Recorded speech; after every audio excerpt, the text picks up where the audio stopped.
नमस्कार, आप देख रहे हैं एनबी न्यूज। आपके साथ मैं हूं पूजा परमार। आपको उत्तराखंड में खबरों की शुरुआत करते हैं। निजी कार्यक्रम के तहत राष्ट्रीय सुरक्षा सलाहकार अजीत डोभाल आज शाम ऋषिकेश पहुंचे।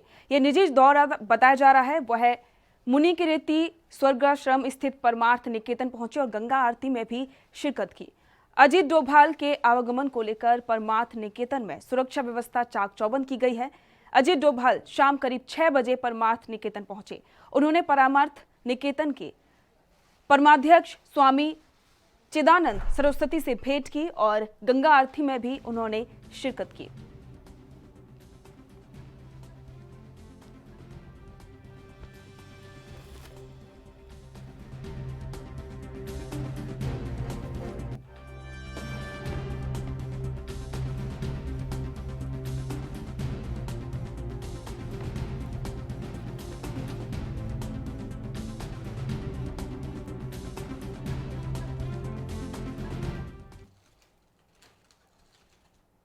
महाकुंभ के दौरान 16 तरह के फूलों से श्रद्धालुओं का स्वागत किया जाएगा।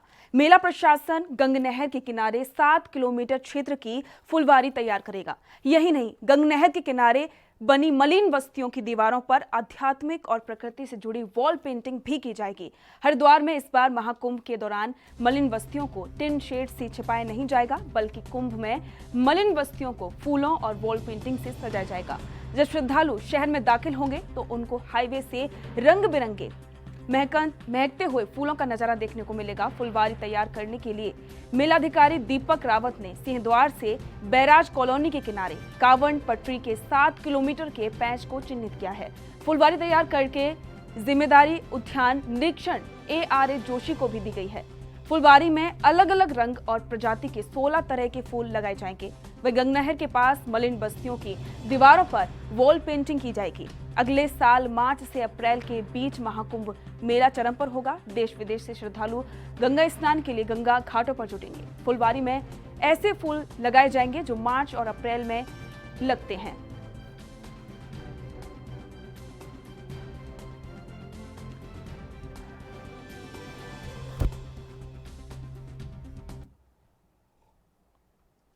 उत्तराखंड में हवा को जहरीली बना रहे उद्योगों पर पर्यावरण संरक्षण एवं प्रदूषण नियंत्रण बोर्ड ने शिकंजा कस दिया है। बोर्ड ने इस तरह के उद्योगों को 31 मार्च 2022 तक वायु शोधक संयंत्र लगाने को कहा है। बुधवार को बोर्ड बैठक में यह फैसला लिया गया। बोर्ड के संज्ञान में आया कि प्रदेश में ऐसे भी कई उद्योग हैं जो इग्नोट बनाने का काम करते हैं। अभी तक करीब ऐसे 54 उद्योग चिन्हित किए गए हैं। इन उद्योगों को कहा गया है कि वायु प्रदूषण की रोकथाम के लिए जरूरी उपाय करें। बोर्ड बैठक में इसके लिए समय सीमा तय कर दी गई है। इस तरह के उद्योग कोटद्वार, भगवानपुर, काशीपुर, किच्छा में अधिक हैं। इसी के साथ साथ बोर्ड ने यह भी तय किया है कि वायु और जल प्रदूषण की रोकथाम करने या उनकी गुणवत्ता बढ़ाने की योजना बनाने वाले विभागों को बोर्ड 2.5 करोड़ रुपए तक की मदद करेगा। इसी के साथ बोर्ड ने हरिद्वार में विद्युत शवदाह के निर्माण के लिए भी 50 लाख रुपए की मंजूरी दी है। इसके साथ ही देवप्रयाग में सबटेज वाहन के लिए 45 लाख रुपए भी मंजूर किए गए हैं। देवप्रयाग में सीवर लाइन से ये वाहन सीवेज को खींचकर शोधक संयंत्र तक पहुंचाने का काम करेगा।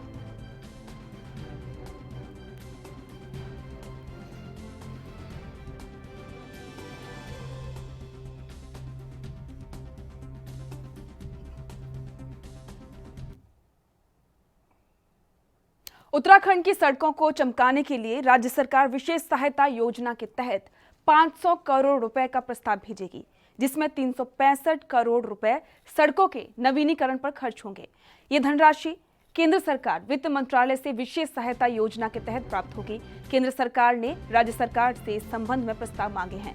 विभागीय मंत्री के तौर पर मुख्यमंत्री ने प्रस्ताव पर अपना अनुमोदन दे दिया है। अब वित्त मंत्री की स्वीकृति के साथ इसे केंद्र सरकार को भेज दिया जाएगा। मानसून के बाद सरकार ने सड़कों को गड्ढा मुक्त बनाने के लिए युद्ध स्तर पर काम करना शुरू कर दिया है। प्रदेश में प्रमुख मोटर और नगरीय मार्गों की मरम्मत के लिए अधिक धनराशि की आवश्यकता है, लेकिन कोरोना काल में लॉकडाउन के कारण राज्य सरकार की आर्थिक स्थिति खराब हुई है। बहुत जरूरी अव्यवस्थापना कार्यों के लिए ही सरकार पैसे का इंतजाम कर पा रही है। ऐसे हालात में केंद्र सरकार की विशेष सहायता के प्रस्ताव को बड़ी राहत के तौर पर देखा जा रहा है। अवस्थापना कार्यों के लिए बनाए गए 500 करोड़ रुपए के प्रस्ताव में 365 करोड़ रुपए केवल प्रदेश की सड़कों पर ब्लैक टॉप करने पर खर्च किए जाएंगे।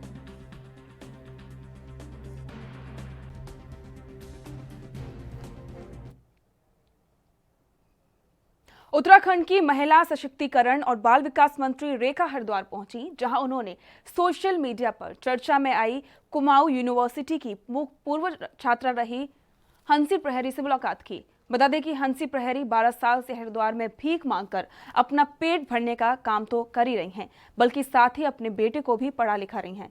मामला संज्ञान में आने पर हरिद्वार पहुंची मंत्री रेखा आर्य ने हंसी से 1 घंटे बंद कमरे में बातचीत की और उन्हें सरकार की तरफ से महिला विकास विभाग में नौकरी और आवास देने का ऑफर किया। इतना ही नहीं, रेखा आर्य ने हंसी की काउंसलिंग कराने और उसकी इस हालत के पीछे जिम्मेदार लोगों पर भी सख्त कार्रवाई करने की बात कही। हेल्पर के तौर पर हो, केयर टेकर के तौर पर हो, ये जब विभाग को ज्वाइन करेंगी, बाकायदा जो सैलरी मिलती है वो सैलरी मिलेगी, बाकायदा जो इनके बच्चे को एजुकेशन चाहिए वो एजुकेशन मिलेगा, बाकायदा इनको वहाँ पर रेसिडेंशियल के रूप में रेसिडेंस रहने को मिलेगा। ये 2-3 व्यवस्था इनको तत्काल ये परीक्षण का बिंदु रहेगा। मैं समझती हूँ कि इनके अब तक में क्या बीत चुका है ये जब खुद बताएंगी, मैं समझती हूँ यदि कोई भी दोषी होगा उसके विरुद्ध कार्रवाई तो सुनिश्चित।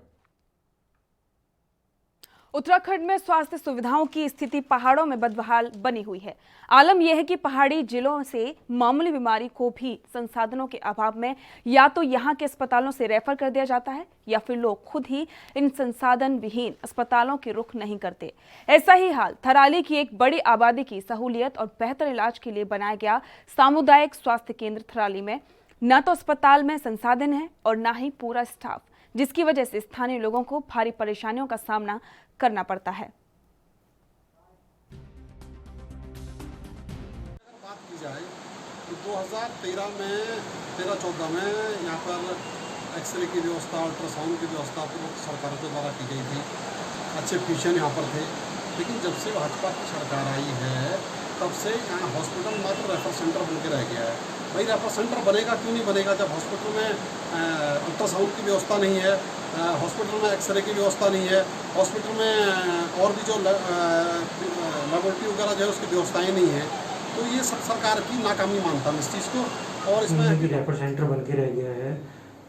मरीजों को यहाँ से वही मरीज रेफर होते हैं जिनको अल्ट्रासाउंड एक्सरे की ज़रूरत होती है या जिनको स्पेशलिस्ट की ज़रूरत होती है, वही पेशेंट यहाँ से रेफ़र किए जाते हैं। उसके सिवा कोई पेशेंट रेफ़र नहीं किया जा सकता, क्योंकि यहाँ पे देखो कुछ संसाधन की तो कमी है यहाँ पे, जैसे स्टाफ की भी कमी है। दूसरा यहाँ पे एक्सरे नहीं है, हमारे पास डेंटल चेयर नहीं है। तो इन चीज़ों को लेके हमने लगातार ऊपर उच्च अधिकारियों को अवगत कराया गया है। उत्तराखंड के ऋषिकेश विधानसभा में कांग्रेस ने श्यामपुर क्षेत्र में स्थानीय लोगों की सहायता करने के लिए जन सहायता केंद्र के नाम से कार्यालय खोला है, जिसका उद्घाटन कांग्रेस के प्रदेश अध्यक्ष प्रीतम सिंह और पूर्व कैबिनेट मंत्री शूरवीर सिंह साजवान ने रिबन काट कर किया। वही कांग्रेस नेताओं का दावा है कि कार्यालय में आने वाली हर समस्या का समाधान करने की पूरी कोशिश की जाएगी।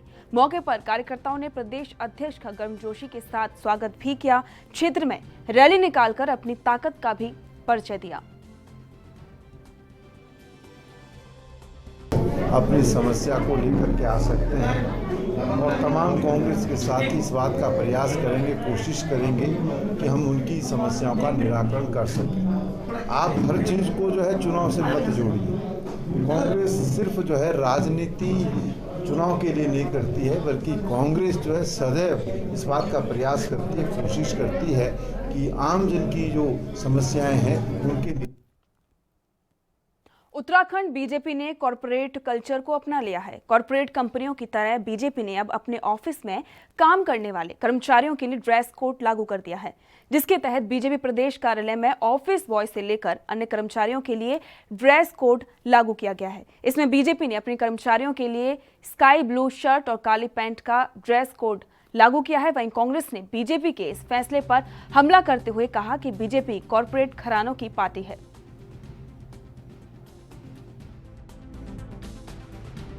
देखिए, कोई आश्चर्य की बात नहीं है। भारतीय जनता पार्टी का कॉरपोरेट कल्चर, पहले चेहरा और होता था, मुखौटा और होता था, लेकिन अब उन्होंने वो शर्म भी छोड़ दी। अब जो असली चेहरा है उस चेहरे को दिखाने में उनको कोई संकोच नहीं है, क्योंकि लोग उन्हें स्वीकार कर रहे हैं उस रूप में। अब ये राष्ट्रीय आंदोलन से उपजी हुई पार्टी तो है नहीं, ये भारत की आज़ादी के आंदोलन से उपजीवी पार्टी तो है नहीं।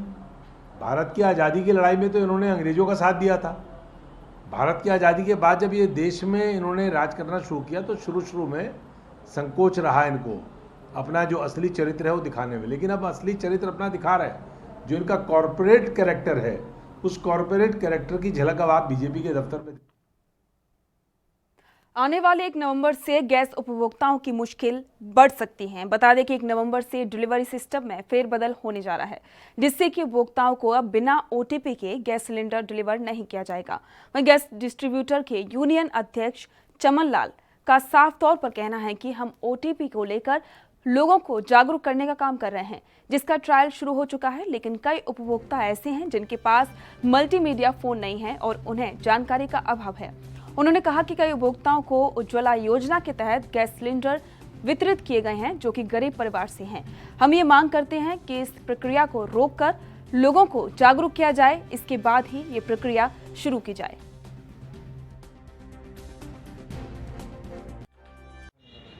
देखिए, फ़ायदा तो होता है हर किसी सिस्टम में अगर लागू होता है सिस्टम में, लेकिन उसको जो है सिस्टम वाइज जो है लागू करा। अभी जो है पब्लिक को पहले अवेयरनेस करना चाहिए था कि उनको जानकारी हो कि OTP हम कैसे दें।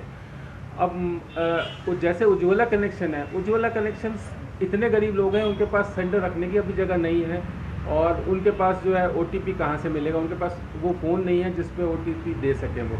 दूसरा एक ये ऑफिस वाले जो है काम पे चले जाते हैं, फ़ोन जो है हस्बैंड का है और सिलेंडर लेने वाली हाउस वाइफ है, जिसके कारण वो OTP जो है पहले ऑफिस से लेंगे, कभी वो ऑफिस में उनका फ़ोन मिलता है या नहीं मिलता, तो OTP नहीं मिलेगा, उसको सिलेंडर नहीं मिलेगा।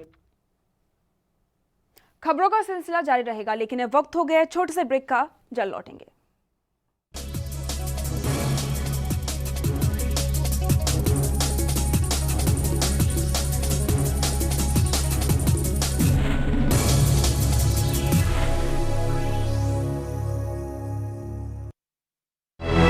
लखनऊ से लेकर चंडीगढ़ तक, मुंबई से लेकर रायपुर तक, क्या है राजनीति की हलचल, क्या है समाज का मिजाज। राजधानी लाइव, हमारी नजर, आपका फैसला, हर रोज सुबह 8 बजे सिर्फ ANP न्यूज पर।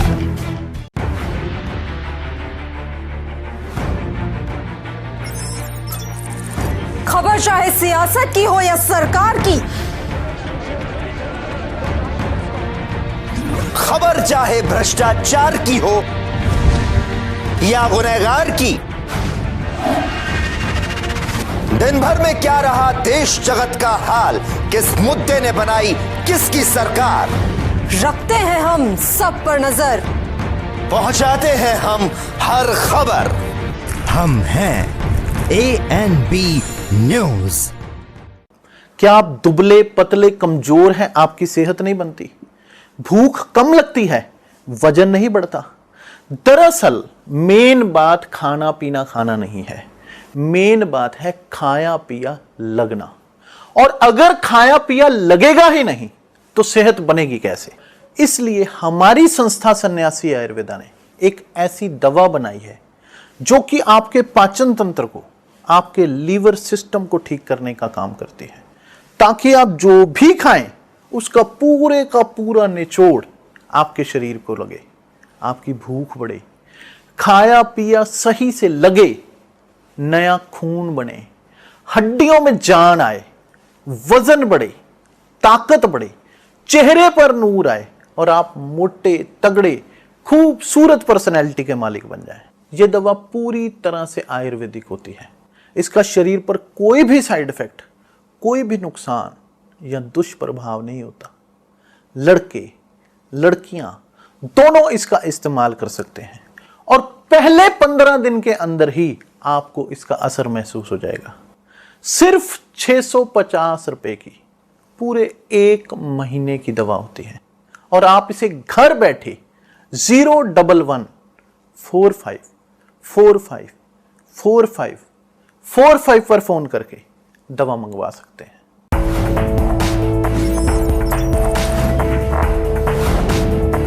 कम ब्रेक और ज्यादा खबरों के साथ देखिए ANP news in channel number पर।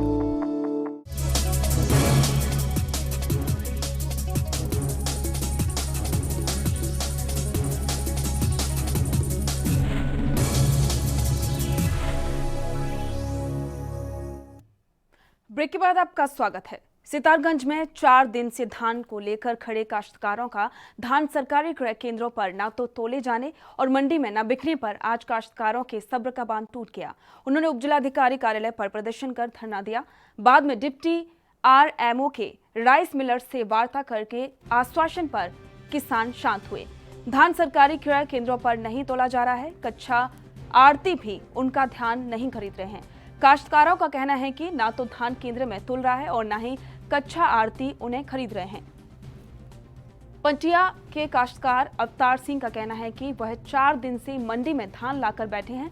उनके माता पिता का स्वास्थ्य खराब है, वह उन्हें दवा तक नहीं दे पा रहे हैं। टेलीफोन किया था आरब साहब के पास, उन्होंने मुझे यहाँ भेजा है कि तत्काल आप वहाँ जाइए और समस्या का समाधान करिए। मैं आया हूँ और अभी मैं राइस मिल एसोसिएशन के जो पदाधिकारी उनसे बात कर रहा हूँ और बहुत जल्दी ही एक काम शुरू कराया जाएगा। चक्कर में आए हैं, मैंने उनसे सब कह दिया है कि मैं तुम्हारी मिल में आ रहा हूँ, वहीं बैठ के बात करूँगा और उनको भी वो करूँगा, क्योंकि वो भी कह रहे हैं कि साहब इसमें कुछ ऐसे तत्व है कि जो अनाथ गाली गलौज करते हैं, ये करते हैं। जो राइस मिल जो आदमी हुई है, जब उनसे बात करूँगा तब पता चलेगा कि बात क्या है। तो यहाँ पे बैठे हुए थे, उन्होंने अवगत कराया कि मंडी में आज कच्चे आड़तियों की खरीद बंद है। इससे शुद्ध होकर वो धरने पे बैठे हैं। RFC सर से भी बात हुई। RFC सर ने डिप्टी RMO साहब को यहाँ पे भेजा है। डिप्टी RMO साहब कच्चे आड़तियों से वार्ता करेंगे या जो भी उनकी नियमानुसार कार्रवाई होगी वो अमल में लाई जाएगी। तो जैसे अनुसार कार्रवाई हर किसी के पक्ष में अथवा विरुद्ध में होगी।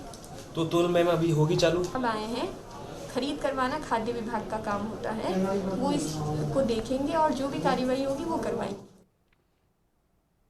ग्राम प्रधान का चुनाव नजदीक आते ही मौजूदा प्रधान और प्रधान प्रत्याशी जनता पर अपना रंग चढ़ाने में कोई कसर नहीं छोड़ रहे हैं और वहीं दूसरी तरफ ग्रामीण वर्तमान प्रधान के काम से खुश नहीं है। दरअसल पूरा मामला भगवानपुर विकासखंड के मानकपुर आदमपुर का है, जहां गांव के मौजूदा प्रधान पति पर गांव के ग्रामीणों ने विकास को लेकर गंभीर आरोप लगाए हैं और वर्तमान प्रधान का कहना है कि ग्रामीणों के लिए कई विकास कार्य उन्होंने किए हैं।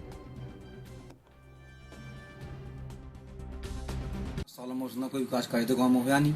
सबसे पहला फोकस सरकार का है उस पर सफाई पर। सफाई आप पूरे गाँव में घूम कर देख लो, कहीं सफाई की व्यवस्था नहीं है। बनने का तो पैसा बढ़िया निकाल ले आ रहा है, लेकिन काम कोई हो नहीं रहा। पहले वादे बहुत किए थे, जनता ने इसलिए बनाया था कि भाई चलो चोरी तो हम लोग सब देख ले बना के, भाई सब बना के देख लें, हमारे बीच का आम आदमी है, इसलिए जनता ने बना था। लेकिन ये उनसे भी आगे निकल गया। उन्होंने कुछ कराया भी, इसने कुछ कराया नहीं 5 साल में। इसने पहले वादे किए थे कि बैंक भी गाँव में मिलेगा आपको, सोसाइटी भी गाँव में होगी, लेकिन कोई विकास कार्य गाँव में नहीं हुआ।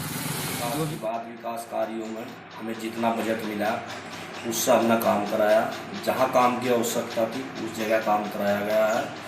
गरीब आदमियों को भी ऐसा कोई नहीं बचा जिसे लाभ ना मिला हो। शौचालय हो, पशु शेड हो और सभी लोगों का जितना विकास हुआ, LED light, high mask light और पाइप लाइन है, बाकी जो भी हमारे सभी काम।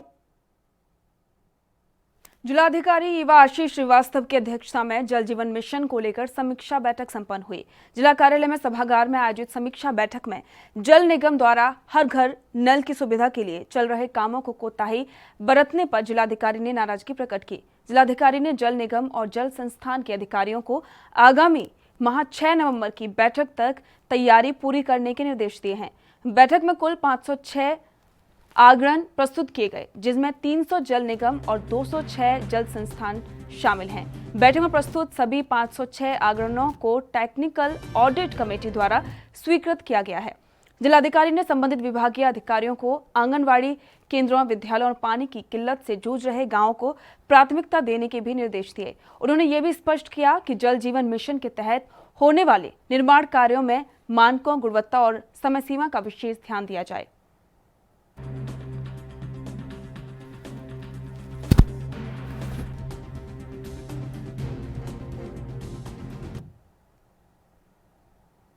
उत्तराखंड के पौड़ी ब्लॉक में कोरोना वॉरियर्स को सम्मानित करने के लिए आयोजन किया गया। आयोजन में ग्राम प्रधानों, क्षेत्र पंचायत सदस्यों, डॉक्टर्स को सम्मानित किया गया। साथ ही ब्लॉक के जनप्रतिनिधियों की कोरोना सैंपलिंग और टेस्टिंग भी की गई। वहीं ब्लॉक प्रमुख दीपक चंद खुकसाल ने कहा कि पौड़ी जनपद के पौड़ी ब्लॉक में ही कोरोना महामारी के दौरान करीब 10,000 से आसपास लोग क्वारंटीन हुए। इस हेतु कोरोना वॉरियर्स के रूप में सम्मान देना जरूरी है। प्रमुख खुकसाल ने इसके लिए ब्लॉक के सभी ग्रामीणों और जनप्रतिनिधियों से डॉक्टर्स की टीम का सहयोग करने का आह्वान किया।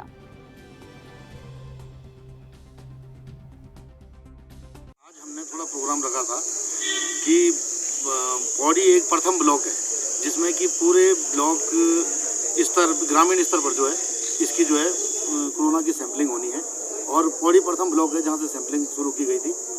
तो आज विकास खंड के स्तर पर विकास खंड कार्यालय प्लस प्रधान जी लोगों का और हमारे क्षेत्र पंचायती लोगों का सैंपलिंग हो रही है ब्लॉक में, विकास खंड कार्यालय में।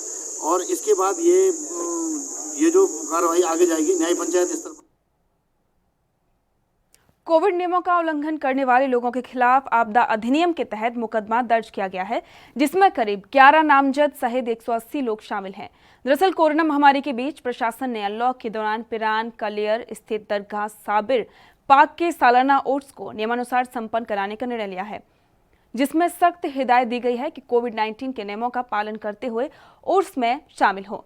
वहीं पुलिस के मुताबिक मेहंदी डोरी की रस्म के दौरान सोशल डिस्टेंसिंग, बिना मास्क और कोविड-19 की जारी गाइडलाइन का उल्लंघन किए जाने पर कार्रवाई की गई है, जिसमें कई लोगों के खिलाफ मामला दर्ज किया गया है। फिलहाल पुलिस वीडियो और फोटो के आधार पर अज्ञात लोगों को चिन्हित कर रही है।